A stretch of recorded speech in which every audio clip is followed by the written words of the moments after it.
Hukama itu orang-orang yang bijak. Ahli hikmah yang dimaksud ini kadang-kadang kita nih umat Islam ini salah mengartikan. Yang disebut ahli hikmah itu dukun. Mau kemana Pak? Mau ke ahli hikmah? Ngapain? Biar jualan lancar. Itu mah dukun. Lalu siapa ahli hikmah? Yang dimaksud ahli hikmah adalah al-alimina bizatillahi ta'ala al-musibina fi aqwalihim wa af'alihim. Orang yang kenal dengan Allah, yang sama ucapannya dengan perbuatannya, itu ahli hikmah. Orang yang sudah makrifat kepada Allah, mengenal kepada Allah secara batin, walaupun di luarnya manusia biasa, tetapi hatinya dia itu sesungguhnya sangat dekat dengan Allah Subhanahu wa ta'ala. Orang apabila hatinya sudah ada kedekatan dengan Allah, maka musibina fi aqwalihim wa af'alihim, akan sama yang dia ucapkan dengan yang ia lakukan, karena lahirnya dari hati mereka.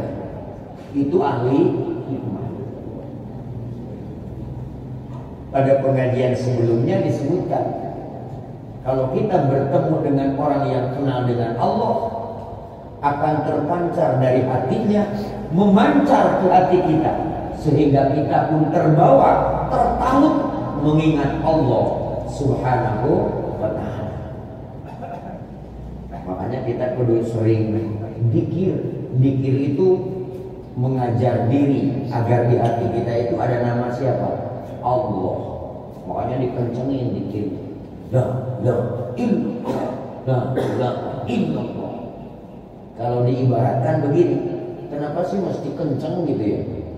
Kan hati manusia itu kalau kelas-kelas kita nih ibarat batu yang keras. Betul. Bahkan dalam hadis kerasnya hati manusia itu melebihi batu hitam. Makanya digebukin tuh. Batu kalau pengen hancur, pengen lebur, harus bagaimana? Gebukin. Pakai palu yang gede. Hati kita yang dangkal, sulit diajak istighfar, susah dibawa tobat, kaku diajak bener, gebukin tuh. Pakai la ilaha illallah, la ilaha illallah. Itu lagi makhluk hati yang sedang kekerasan, yang sedang keras, dipukul sekencang-kencangnya. Makanya begitu kalimat Allahnya illallah kesini kan, ke hati. Tujuannya menghantam apa tuh? Menghantam hati yang keras, supaya hancur yang kerasnya, kemudian lebur dan tertanam asma Allah, nama Allah dalam setiap napasnya.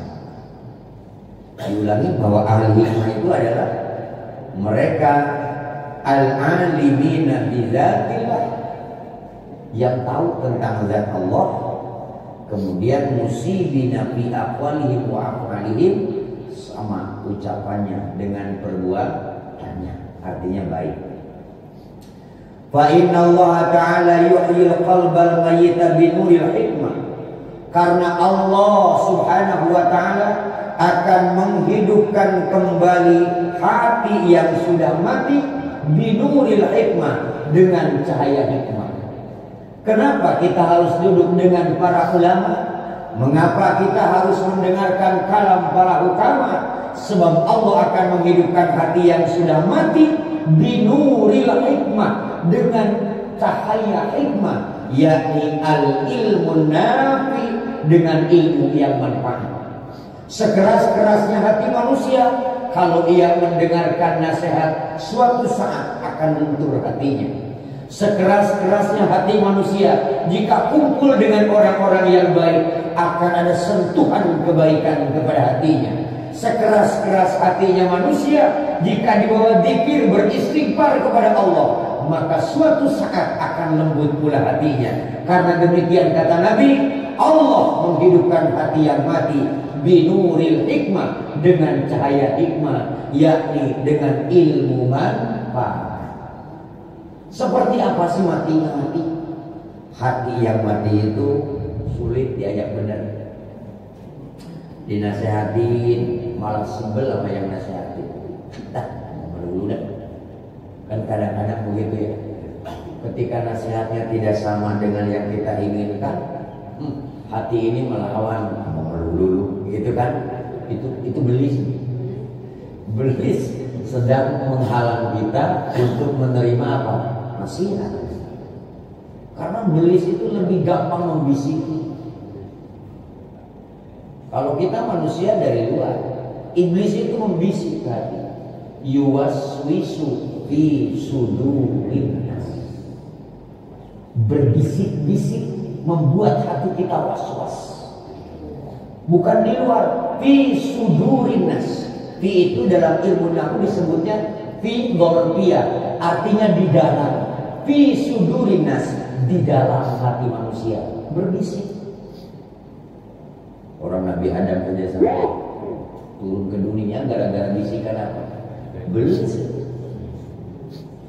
Gara-gara bisikan apa? Belis. Kita juga kadang-kadang dibisiki apa? Belis. Ada yang minta bantuan untuk gempa. Benar-benar ini bukan yang nipu, kan banyak yang minta bantuan juga nipu.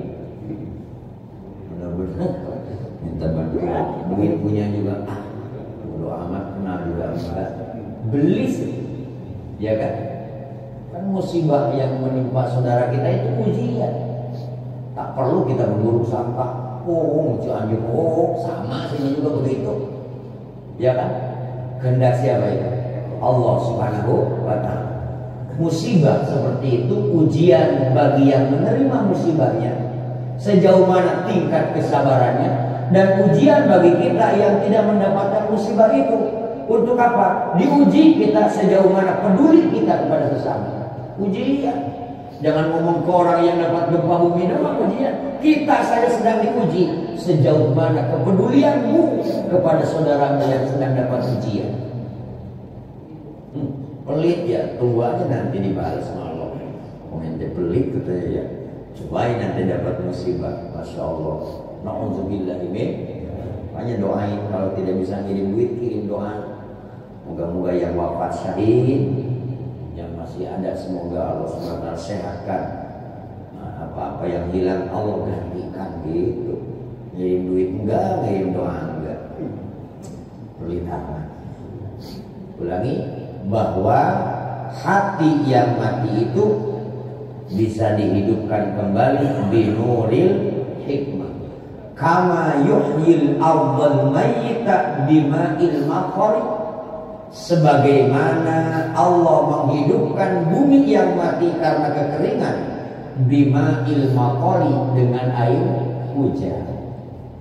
Ketika kemarau panjang, sawah-sawah kering, kebun-kebun kering, rumput-rumput mati. Begitu turun hujan, rumputnya kembali hijau, pohon-pohon menjadi hijau. Seperti itulah kalau kita setiap hari tidak menemukan nasihat agama, tidak bertemu dengan ulama, maka akan semakin kering hati kita dan hanya akan bisa tumbuh kembali, hidup kembali binuril hikmah ketika kita disiram dengan ilmu yang manfaat.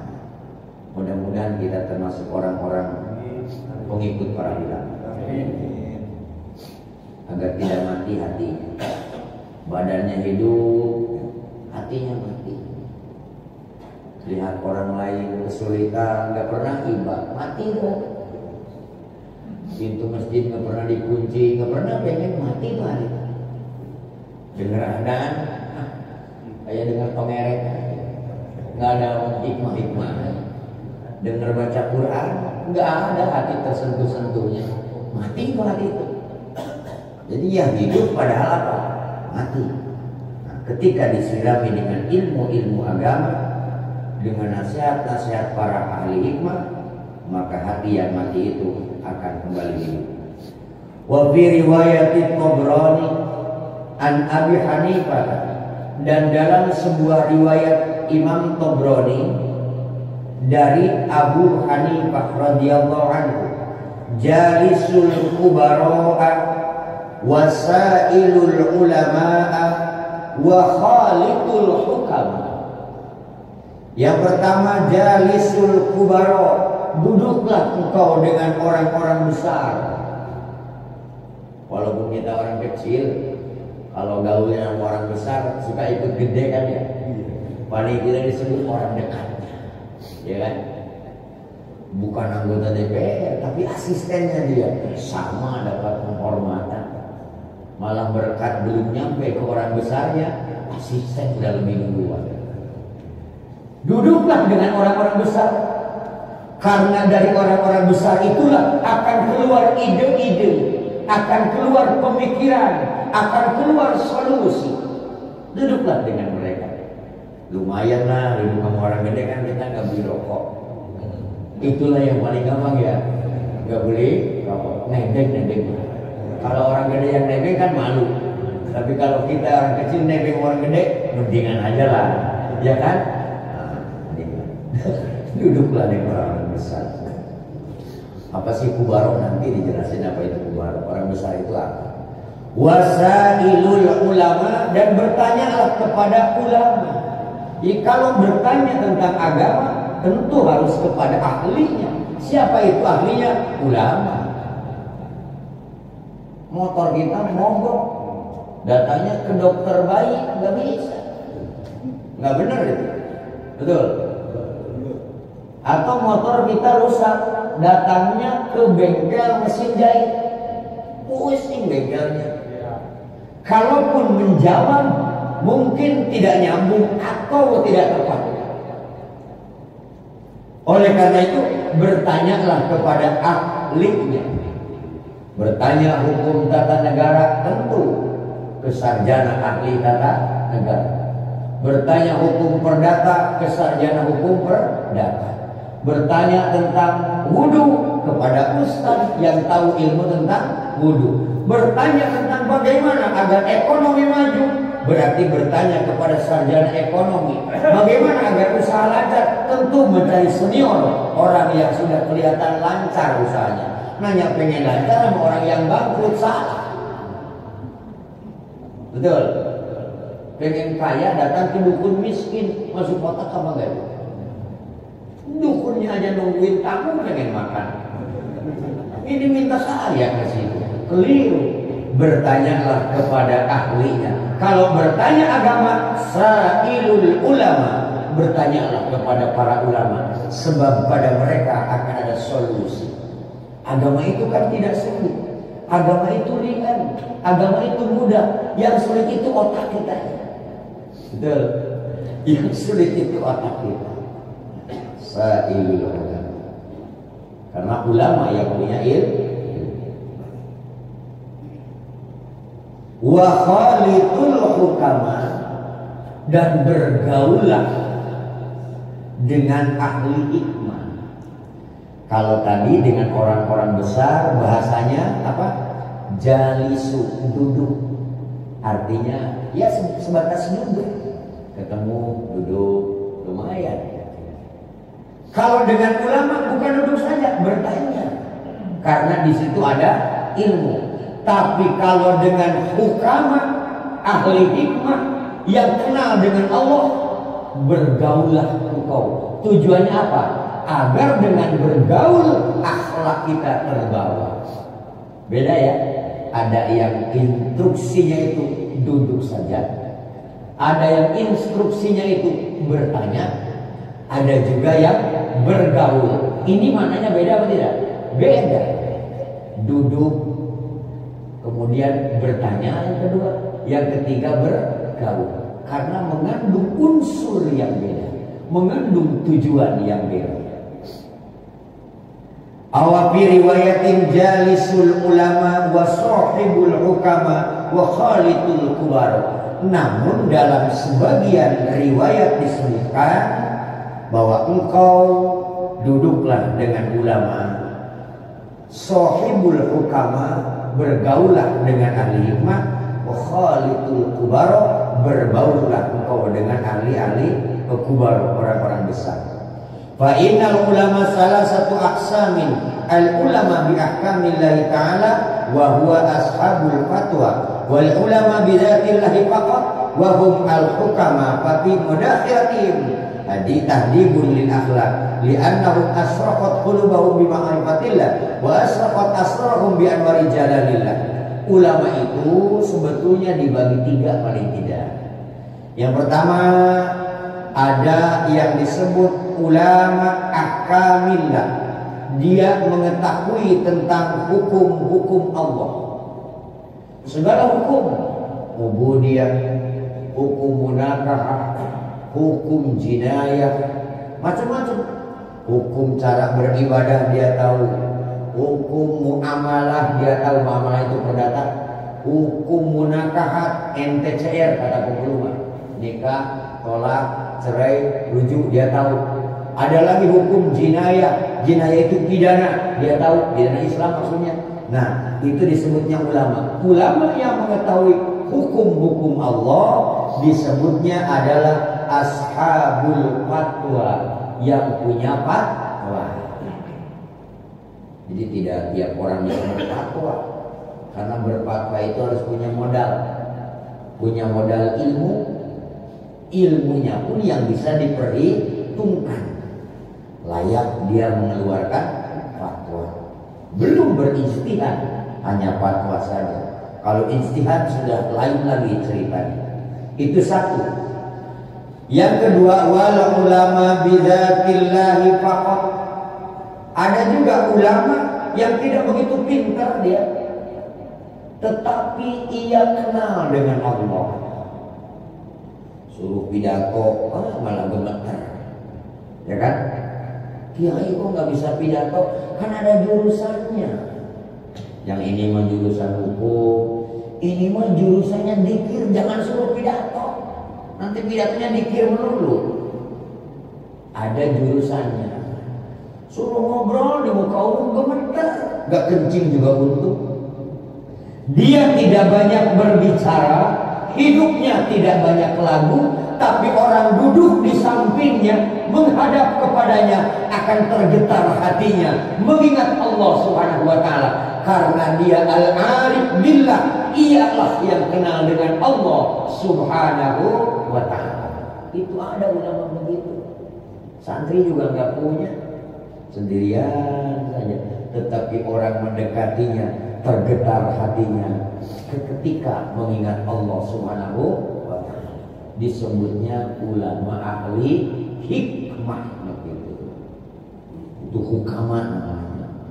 Hukama kedukun. Sholat juga enggak disebut hukama. Ahli hikmah itu adalah orang-orang yang kenal dengan Allah Subhanahu wa taala. Atau dalam kalimat lain disebutnya apa? Ma'rifatullah. Sudah ma'rifat kepada Allah Subhanahu wa taala.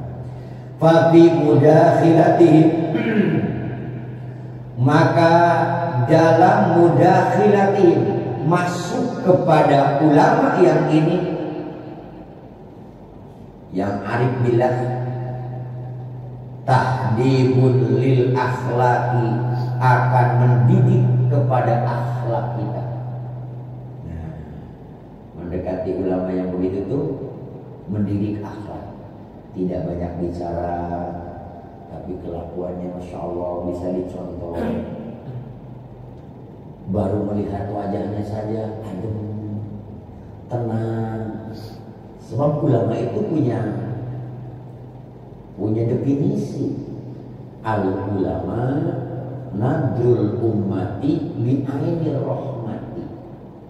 Yang disebut ulama itu memandang umat itu dengan wajah kasih sayang, dengan pandangan kasih sayang. Ini belum termasuk ulama kalau melihat umat itu bengis. Orang semesjid pengennya ke neraka semua. Wah, bukan ulama. Ulama itu nadrul umat bi'ainir rahmah, memandang umat dengan pandangan kasih sayang. Yang baik didoain, moga istiqomah dalam kebaikan. Yang tidak baik didoain, semoga mendapatkan hidayah. Itulah ajaran Rasulullah SAW, karena Rasul itu rahmatan lil alamin. Ada sayang, ada cinta kasih sayang kepada seluruh alam. Yang baik, yang buruk disayangi oleh Rasulullah Shallallahu Alaihi Wasallam karena umat Rasulullah. Kita ini sebagai umatnya kadang-kadang ingin dapat syafaatnya, tapi kita kabur keluar dari ajaran Rasulullah. Contoh, kalau kita menemukan orang yang berbuat baik, senang, betul. Ada orang rajin ibadah, senang. Begitu lihat ke jalan ada orang bukan suami istri boncengan, senang apa iri?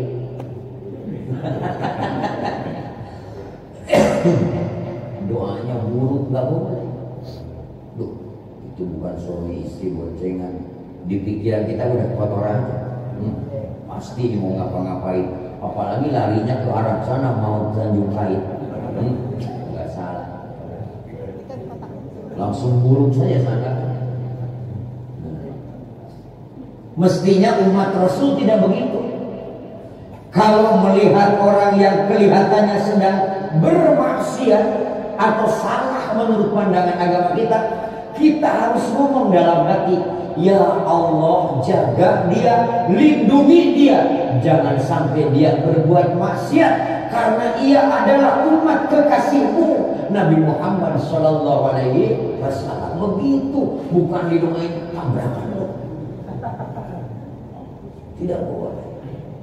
Umat Rasulullah itu harus mengikuti Nabi. Ketika ada orang yang tidak baik, didoakan agar mendapatkan petunjuk dari Allah Subhanahu wa Ta'ala. Jadi kalau hidup begitu tuh nggak banyak penyakit pada badannya. Kan yang bikin kita sebanyak penyakit itu pemikiran. Lihat orang kaya sakit kali. Lihat orang bisnisnya beruntung, jantung sakit. Kenapa nggak buat sih? Itu yang bikin penyakit.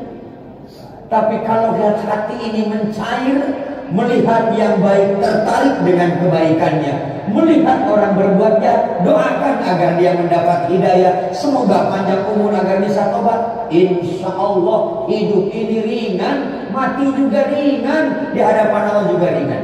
Karena kita mengikuti jejak Rasulullah Sallallahu Alaihi Wasallam.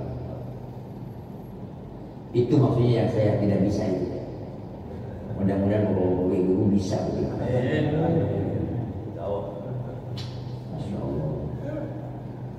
Li'annahum asyraqat qulubuhum bi ma'rifatillah wa asyraqat asraruhum bi anwari jalalillah. Kenapa dengan dekat dengan mereka, memandang wajah mereka, bisa timbul hidayah, bisa timbul ingat kita kepada Allah? Karena asyraqat qulubuhum, bersinar hati mereka dari cahaya makrifat kepada Allah, dan bersinar dari hati mereka yaitu anwari jalalillah, sinar keagungan Allah, sehingga pantulannya akan terpantul kepada kita. Alhamdulillah. Makanya ulama itu adem, memandang wajahnya itu nikmat, timbul cinta, karena itu cahaya dari hatinya yang kenal dengan Allah, sehingga Allah meletakkan cahaya kebesarannya dan dipancarkan ke hati-hati umatnya. Sallallahu alaihi Nabi Muhammad. Jadi ulama dipandang aja serem. Ya kan, kayak mau ngigit kali, nggak boleh gitu ya, nggak boleh. Seperti Rasulullah, makanya Rasul itu setiap hari umatnya itu sahabat kangen, ingin bertemu saja, karena wajahnya itu bersinar, wajahnya itu penuh kasih sayang, wajahnya itu penuh senyuman. Orang yang sedang susah ketemu Rasul dadak gembira.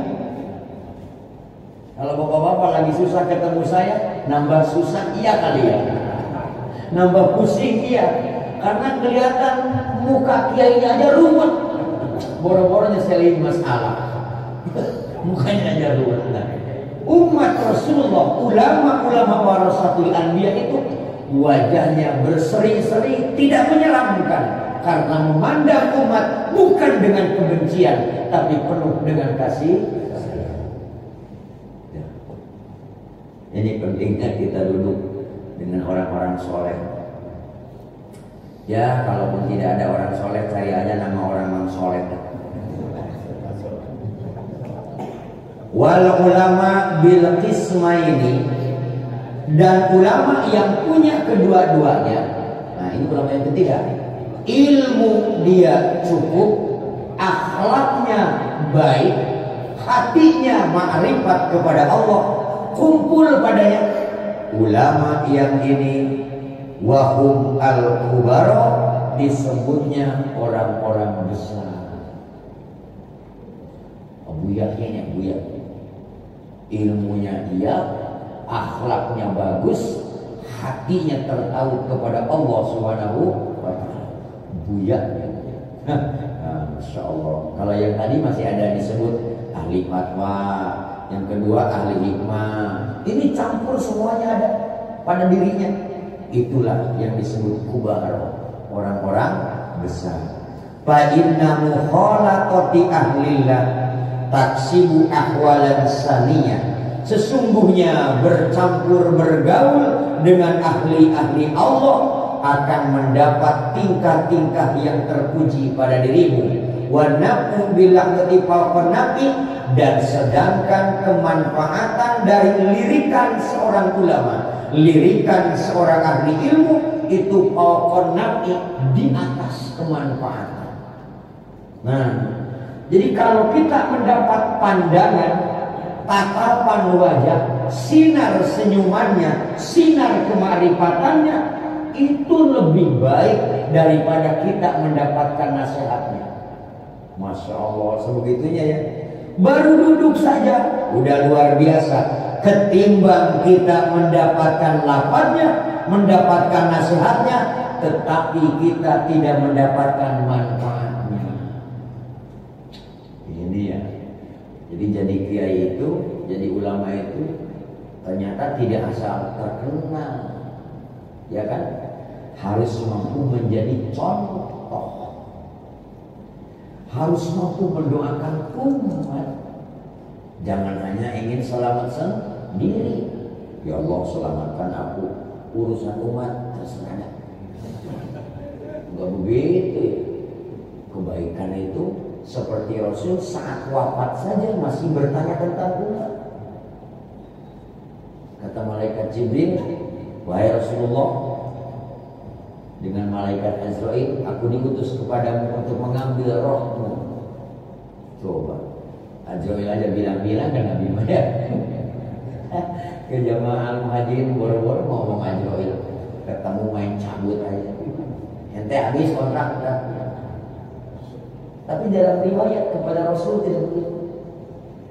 Azrail itu datang pamit dulu, wahai Rasulullah, ada apa yang ke sini? Gitu kata Nabi. Aku semata-mata datang diutus Allah untuk mengambil rohmu. Jibril kemana? Wah, bisa nanya begitu ya? Nah, tentu malaikat Jibril. Wahai malaikat Jibril, kalau aku harus diambil rohnya sekarang, katakan apa kebahagiaan untukmu? Sesungguhnya bidadari menantimu ya Rasulullah. Pintu-pintu surga terbuka hanya untukmu. Surga terindah hanya untukmu ya Rasulullah. Bukan itu Jibril, apa untuk umatku? Nah, kalau untuk diri Rasul tidak bertanya, tetapi apa untuk umatku Jibril? Bagaimana sih mereka setelah tidak ada aku? Malaikat Jibril menjawab, tidak satu umat pun masuk ke surga sebelum umatmu semua masuk ke mana? Surga. Itulah Rasulullah Shallallahu Alaihi Wasallam. Ketika perang Khandaq, membuat Khandaq itu parigian, solokan dalam lah itu, untuk menghalang biar tidak ada musuh. Prasmanan di rumah siapa? Ja'far ya. Kalau sekarang kan saya sama Pak Ustadz, Pak Ketua, kalau prasmanan kita dulu kan, jamaah belakangan. Ya di luar ya, gimana ya? Jamaah belakangan. Rasul prasmanan pada saat bikin Khandaq, Rasul yang belakangan. Umat duluan, biar umat kebagian semuanya. Baru nanti di belakang siapa? Rasulullah Sallallahu Alaihi Wasallam. Tapi kayaknya kalau saya belakangan habis sama bapak. Artinya apa? Ketika ada persoalan yang rumit, Rasul lebih dulu Tapi ketika ada suatu kenikmatan, Rasul belakangan. Dalam arti saking cintanya kepada umat Rasulullah Sallallahu Alaihi Wasallam. Ini yang harus kita tiru. Ini yang harus kita miliki sebagai umat Rasulullah Sallallahu Alaihi Wasallam. Mendahulukan kepentingan orang banyak daripada kepentingan pribadi atau golongan. Nah, makanya bertemu dengan mereka orang-orang soleh, orang-orang yang kenal dengan Allah, menatap wajah mereka itu akan lebih bermanfaat daripada mendapatkan nasihat, tetapi kita tidak pernah mendapatkan contoh dari mereka. Wa kana Sahrawardi yatufu fi ba'dil masjidil khayti. Suatu saat Syekh Sahrawardi keliling di sebuah masjid, keliling. Ada bunyi nih. Kita mau sholat isya dulu terus ngopi. Apa ngaji dulu nih? Nggak pernah isya ini ya. Mestinya mah sebulan sekali mah isya gitu. Sholat suruh. Syekh Sahrawardi berkeliling di sebuah masjid. Kemudian ditanya, "Wahai Syekh, engkau di sini lagi ngapain keliling-keliling dulu?" Kayak jemaah umroh di Mulai keliling nyari buat belanja aja. Beli apa di mana? Keliling, senangnya keliling gitu. Keliling. Kalau dong bukan itikaf, keliling. Cari jajanan, suka durian, mau durian. Keliling aja, ke Istiqlal juga begitu. Orang buru-buru pengen apa? Itikaf. Ini mau keliling. Masya Allah, segitu luasnya Istiqlal. Di luar pagar kan banyak jualan, keliling semua. Ini Syekh, seorang ulama besar, keliling di masjid, putar-putar saja. Ditanya, "Syekh, lagi apa engkau keliling-keliling?" Ini di sebuah masjid khaib namanya, di Mina. Kemudian beliau menjawab, "Faqila lahu fihi faqala innallaha ibadan idza nadharu ila syaksin aksabu sa'adatan fa ana atubula dalika." Sesungguhnya bagi Allah itu ada hamba-hambanya yang apabila ia memandang kepada manusia, maka kabar gembira akan sampai kepadanya. Artinya begini, Allah itu punya seorang hamba yang apabila hamba ini memandang kepada kita, pertanda kebahagiaan bagi kita, pertanda keberuntungan bagi kita, pertanda kemuliaan bagi kita. Aku, kata Syekh Sahrawardi, sedang mencari orang itu, bukan mencari ilmu, tetapi ingin dilihat oleh orang yang diberikan apa? Ma'rifatullah. Masya Allah. Aduh, besar orang berduyun-duyun ya. Tapi kita mah tahunya kan kalau sudah dikubur, baru ke kuburan, ya kan? Udah dikubur nggak bisa ngeliat lagi hidup. Duduklah dengan para ulama, bergaulah dengan orang-orang soleh supaya mendapati. Qala Nabi sallallahu alaihi wasallam, masih bisa dilanjut. Berapa menit lagi? 5 menit ya? Jam 6. Orang mau jualan. Ada sebuah hadis, saya di zaman ala ummati yafiruna minal ulama'i wal fuqaha fayabtalihumullahu bi thalathi baliyati. Akan datang suatu zaman kepada umatku, mereka kabur dari ulama. Yafiruna minal ulama wal fuqaha, mereka kabur menjauh dari ulama dan ahli-ahli fikih. Ini kata Nabi, sayati, datangnya itu pakai sin. Jadi dalam fi'il mudhari itu ada pakai sin, ada pakai saufa. Kalau saufa yati itu akan datang tapi masih lama. Saufa yati. Kalau sayati itu akan datangnya dekat dari waktu Nabi mengucapkan. Makanya ada asinu tanbisu tadullu qariba wasaufa taswifu tadullu ba'ida. Sin tanbis menuduhkan waktu yang dekat, saufa taswif menuduhkan yang masih lama. Di dalam Alfiah disebut begitu. Jadi kalau sin dalam mudhari pertanda sudah dekat waktunya. Sayati akan datang, dekat waktunya. Kalau saufa yati masih lama. Nah, entar gitu, masih entar saufa namanya. Kata Nabi akan datang suatu zaman kepada umatku, pakai sini. Sayati artinya dekat. Dari waktu Nabi mengucapkan dengan kejadian itu. Suatu waktu yang dimana umat kabur, lari dari ulama dan fuqaha. Mereka sudah tidak mengacu lagi kepada ulama dan ahli fikih. Jauh, bukan jauh rumahnya, hatinya jauh. Hatinya jauh dengan ulama, hatinya jauh dengan fuqaha.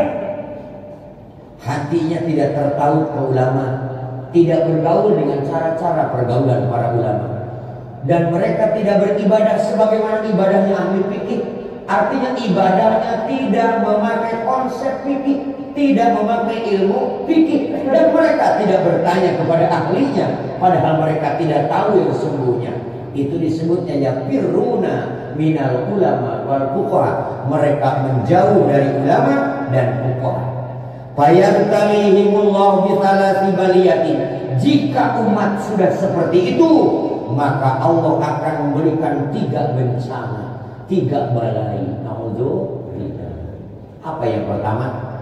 Balai pertama, jika orang sudah menjauh dari ulama dan fuqaha, awaluha yarfa'ullahul barakata min kasbi. Allah akan mencabut berkah kasab mereka. Usaha mereka yang tidak berkah, rezeki mereka tidak berkah. Siang dihabiskan waktu, malam dihabiskan waktu untuk mencari nafkah, tapi tak satu pun pendapatan dan apa yang ia miliki diberkahi Allah Subhanahu wa taala. Tandanya dengan banyaknya penghasilan, bertambahnya keuntungan, bertambah jumlah keluarga, tidak semakin tenang, melainkan semakin bimbang, hati semakin resah, bukan semakin dekat kepada Allah, melainkan semakin dangkal untuk tidak mengingat Allah. Tanda hidup tidak berkah. Naudzubillah. Duit mah banyak tapi hati gelisah. Mending apa enggak begitu? Apa-apa juga punya, tapi makan apa-apa juga dilarang. Ini hidup kan.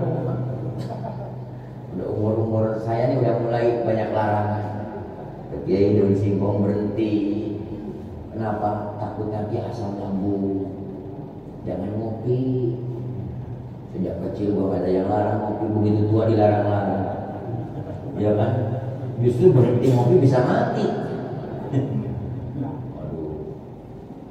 Duit banyak, mau beli apa juga boleh. Daging kambing tidak boleh,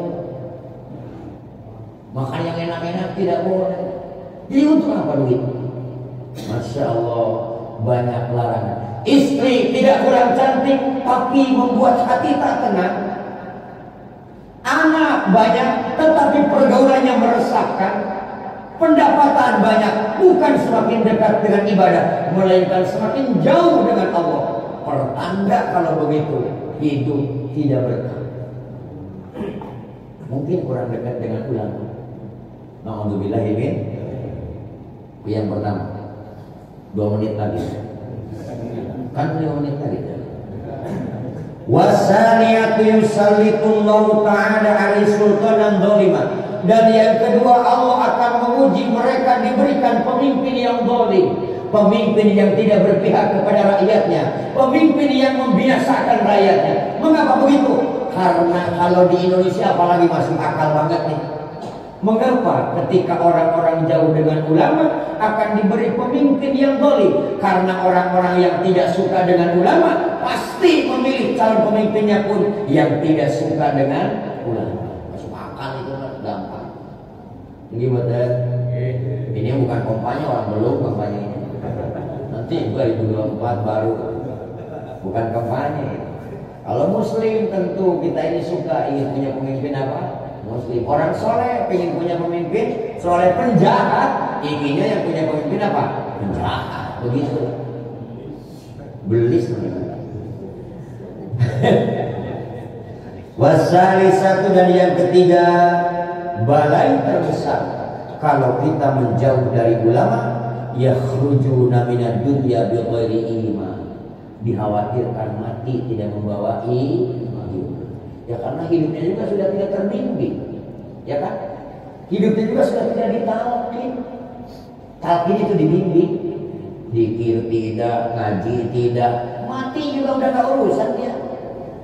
Lain dengan yang hadir pengajian, minimal kurang dari 40 hari sudah ngaji lagi, berjamaah terus, nasihat dan lain. Setidaknya ada kekhawatiran wafat, takut tidak husnul khotimah atau takut su'ul khotimah. Makanya orang yang kabur dari ulama dikhawatirkan wafat dalam keadaan su'ul khotimah. Na'udzubillah min dzalik. Itu aja barangkali. Insya Allah bulan depan kalau ada umur tinggal makalah ketiganya.